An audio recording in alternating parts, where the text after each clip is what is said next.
Part 2.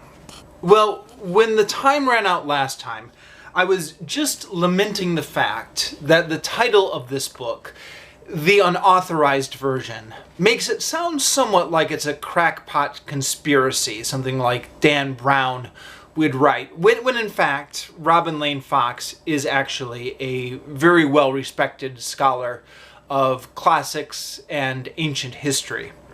And to further build on that point, I have more reason to believe that this book is mainstreamed. It was reviewed favorably in the New York Times when it first came out, and I'll link to a copy of the New York Times review in the description down below. It was also reviewed favorably by BookTube's very own Steve Donahue, who reviewed it once on one of his former blogs, talking about how much he liked this book, and I'll link down to that below. Also, as I said before, it lines up fairly well with the Yale lecture series. I'll talk a little bit about where they differ, but they don't differ on much. The big things they seem to have the same point of view on. So that's another sign that this is well within the mainstream. And to the extent that I am any judge of anything, and as I said in the previous video, my background in this is that I took a couple college-level courses at a conservative Protestant university and got some insight into what the scholar what they view, how they view the scholarship of the Bible, and it lines up fairly well with that, although again there are some differences, but they are differences that Robin Lane Fox acknowledges, and I'll get to those as the review goes on. But the title is unfortunate, and Robin Lane Fox realizes that the title is unfortunate because he tries to explain it away in the preface. He says, this book is not an unauthorized version because other people have authorized their own version and wish to suppress the truth in mine. Those for whom the Bible is a book of faith wish to discover the truth, too. I write as an atheist, but there are Christian and Jewish scholars whose versions would be far more radical than mine.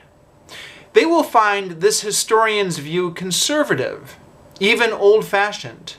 But there are times when atheists are loyal friends of the truth.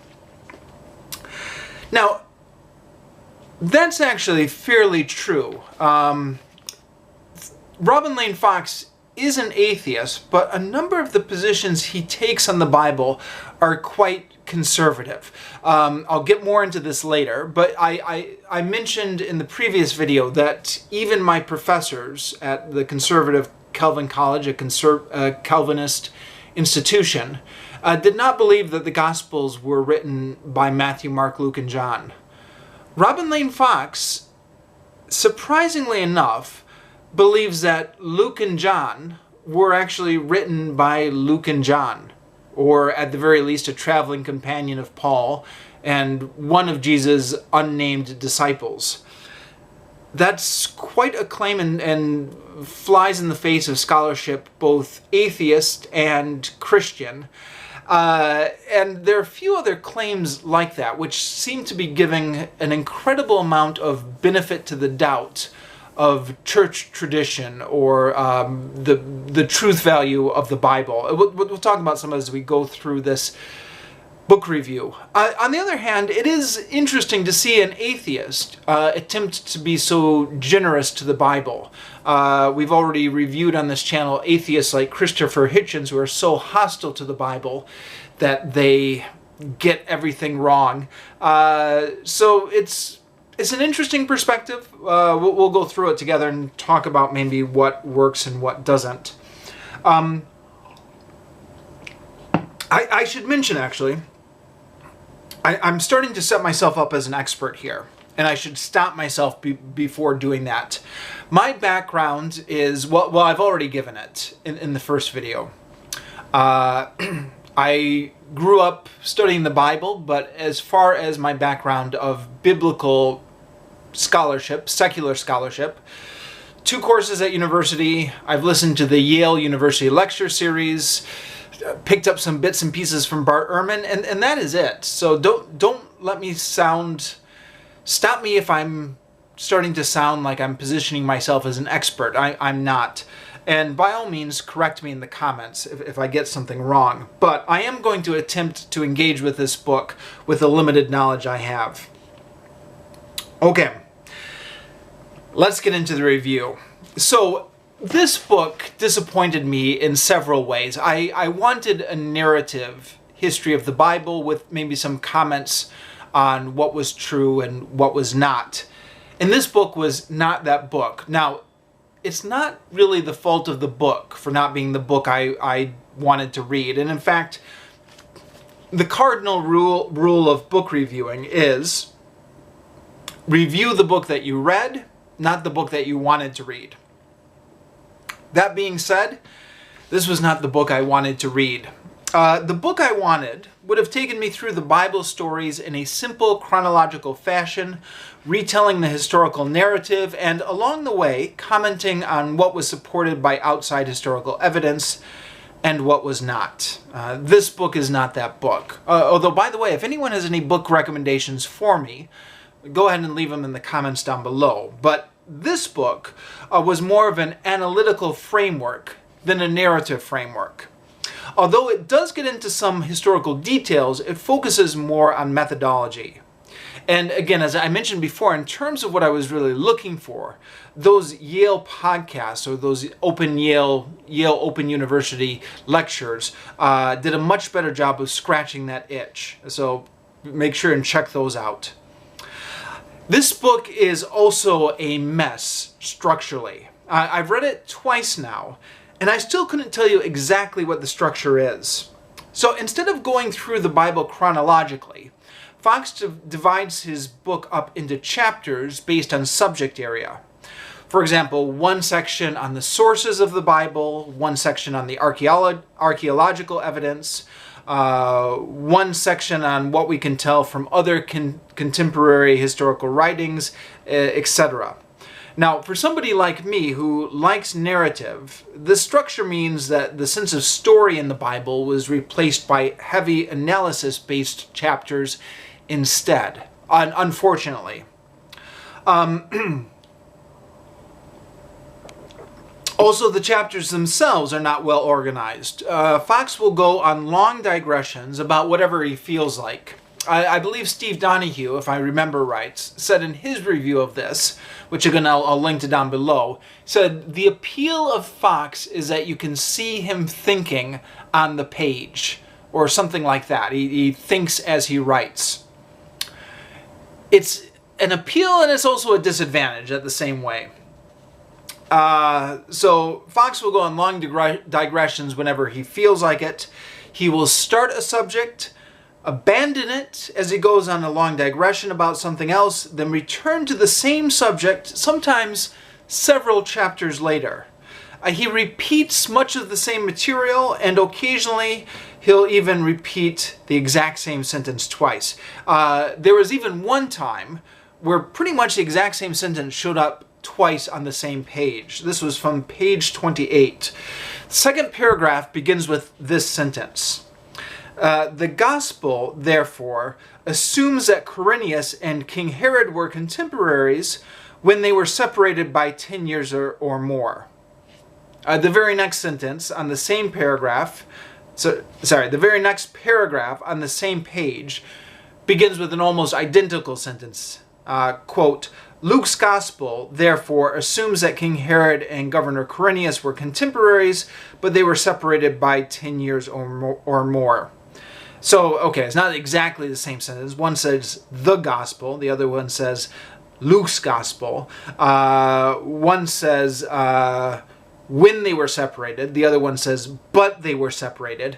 But it's pretty much the same sentence. And that shouldn't have gotten through the proofreaders, right? A proofreader really should have caught that. In addition, there are some sentences in this book that were pretty hard to parse. I did well with it for the most part, but there were some sentences that I just couldn't make heads or tails of. New York Times review, although it's largely favorable review, makes the same complaint. And that as well, I believe, should have been caught by a proofreader. You know, I don't really even hold Robin Lane Fox for this, because I think as writers, we've all had the experience of thinking we're being perfectly clear, and sometimes we need another person to come up and tell us, look, this paragraph doesn't make any sense. I don't understand what you're trying to get at here. That's the value of having some reader feedback, and you really get the impression that Robin Lane Fox did not get the sort of reader feedback that he should have had when writing this book. As for the various digressions that Robin Lane Fox goes on, some of them are actually very interesting. And when he is interesting, he is really interesting, to his credit. There are sections where I was completely fascinated by this book. Some of them are not so interesting. There were sections where I really struggled to pay attention in this book. In short, the book is of uneven quality. Some of it is very interesting and quite readable. Other sections are poorly written and uninteresting. My final verdict on this is that the good outweighs the bad. I would recommend this book with caution, but I would recommend it nonetheless to anyone interested in the subject. The good parts of this book more than make up for the frustrations that you will encounter along the way. I'd like to spend a little bit more time talking about the structure of the book, or maybe the lack of structure about this book, because it's a bit of a mess, but I'm going to try and outline it as best I can. So, although he is an atheist, Fox is actually fairly sympathetic to the Bible as a historical source. And throughout the book, he vouches for several parts of the Bible as being based on primary sources and being probably historically reliable.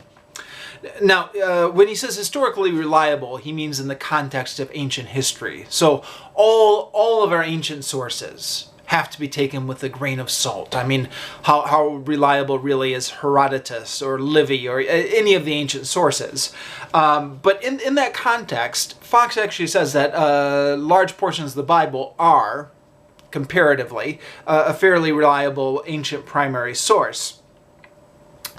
However, the one thing that Fox is not having any of is this religious belief that the Bible is completely infallible and every word of it is perfect and there are no mistakes.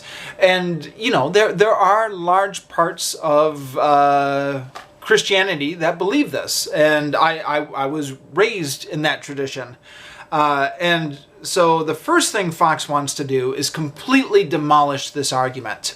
He uses what I refer to as the break them down and then build them up again type methodology. So he starts off the book by focusing on the beginning of the Old Testament narrative and the beginning of the New Testament narrative. The beginning of the Old Testament narrative being the creation story, and the beginning of the New Testament narrative being the birth of Christ. And he attacks both of these stories from just about every angle you can imagine. It is beautiful. He completely demolishes the creation story in Genesis 1 and 2. Granted, that's not difficult to do, but he comes at it at every angle. Logically, intertextual, archaeological. He then goes to the story in the New Testament. Now, by the time we're in the New Testament, we're dealing with the time of actual recorded history, the Roman Empire, Roman Judea, etc., and shows why, according to what we know about Roman Judea, the birth of Christ stories in the New Testament are actually completely ridiculous. And I really wish the whole book had been like that. Him going through the Bible stories and commenting on why they were not historically reliable. But he never really goes through that much detail on any one story after that. And then once he's established that the Bible is not without mistakes, then he will try and pick up the parts of the biblical narratives that he does feel are accurate. Sometimes he'll follow the same method within various chapters, but it's also the method, it's also the structure of the book as a whole. He then begins,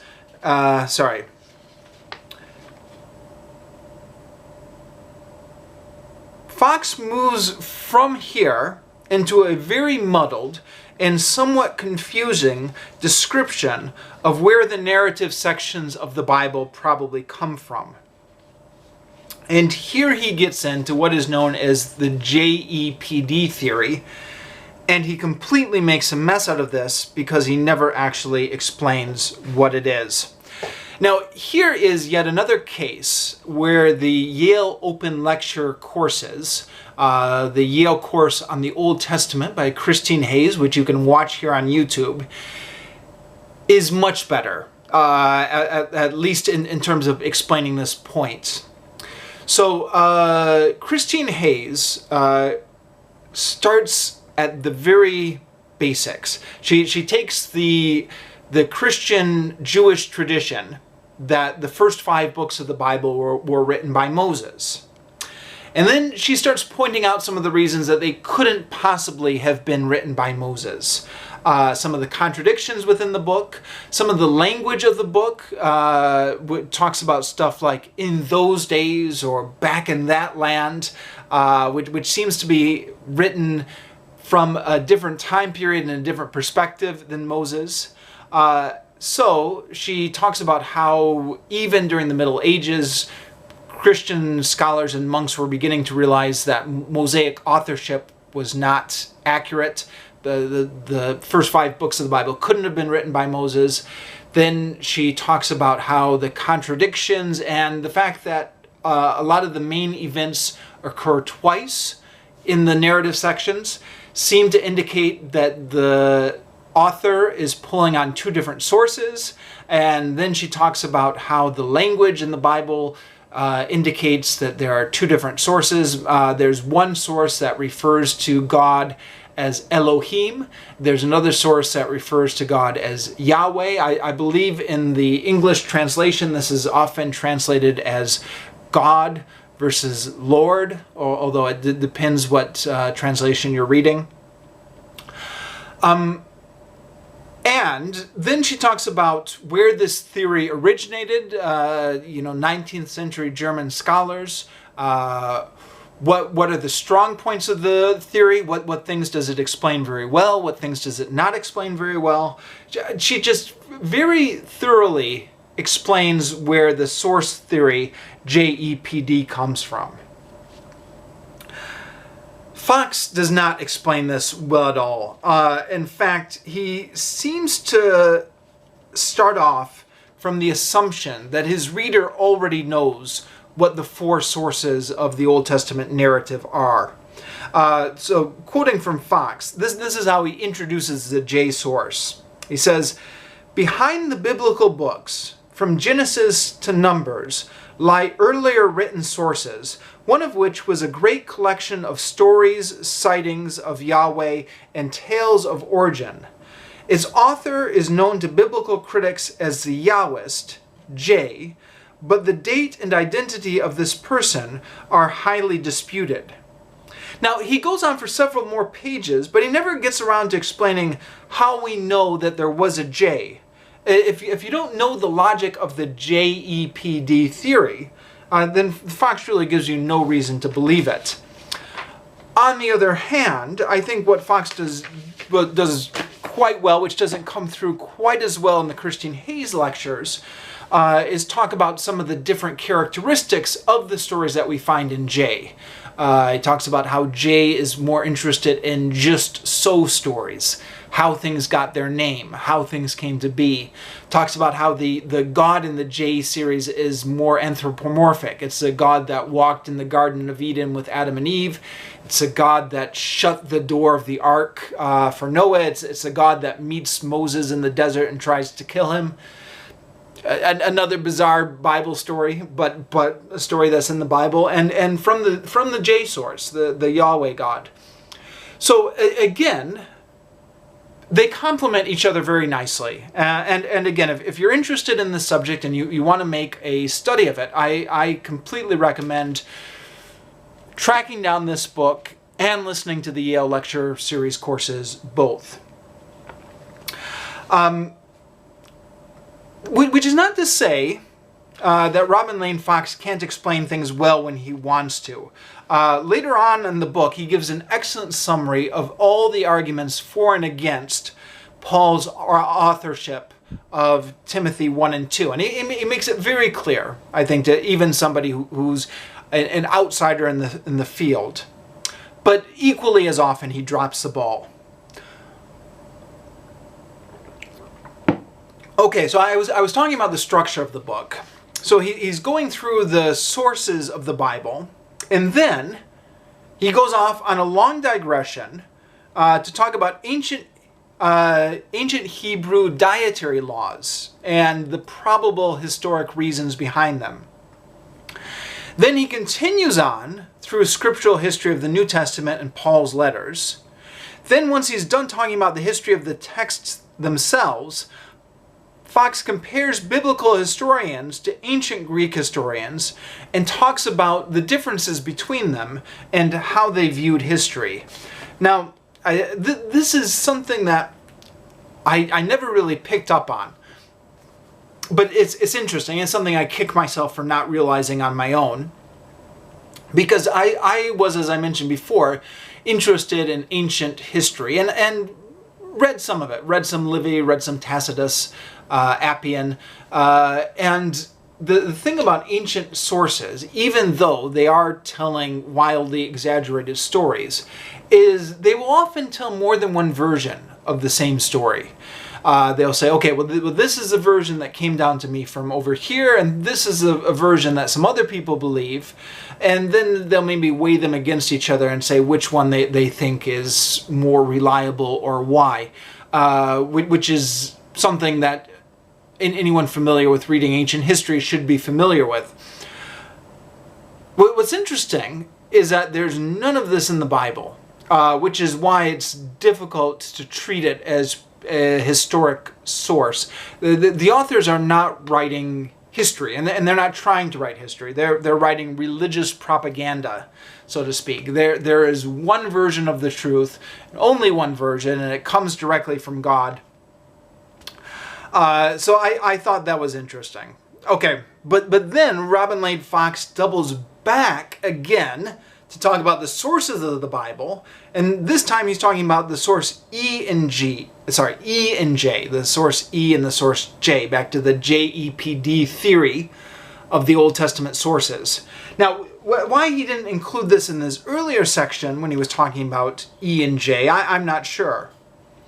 And then he gets into the New Testament, and the New Testament is just as disorganized as the sections on the Old Testament. He'll talk about them, he'll talk about the writers of the New Testament in one chapter, and then he'll get distracted by a new topic, and then he'll only come back several chapters later to pick up again the writers of the New Testament.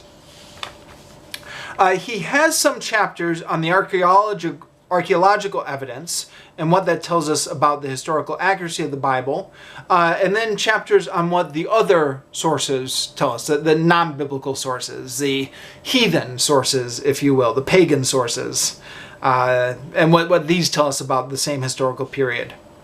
There are chapters on the accuracy of the Old Testament prophets, and there are also chapters on how the New Testament writers misused the prophecies in the Old Testament. So the prophecies in the Old Testament both scholars and the Jews agree, these prophecies were not about Christ. And it took a fair amount of inventive reinterpretation or taking stuff out of context to make all these Old Testament prophecies about Christ. This is something where, again, Robin Lane Fox is in agreement with the Yale professors. And then the final chapter is how the Bible has been important to various communities throughout history, even if it is not historically accurate. Now, this last section, I didn't find it very interesting, partly because Fox is stumbling over cliches about the appeal of the Bible that have been better handled by other writers. So that's the structure of this book, such as it is, and some of my complaints about the style. This may be about as good a place as any to take a break, because the next section I want to get into talking about what this book has actually taught me about the historical accuracy of the Bible. And it's a big subject. There's a lot of history in the Bible. So why don't I stop the video here, and then I'll come back later and talk about the actual history of the Bible and what is historically accurate and what is not.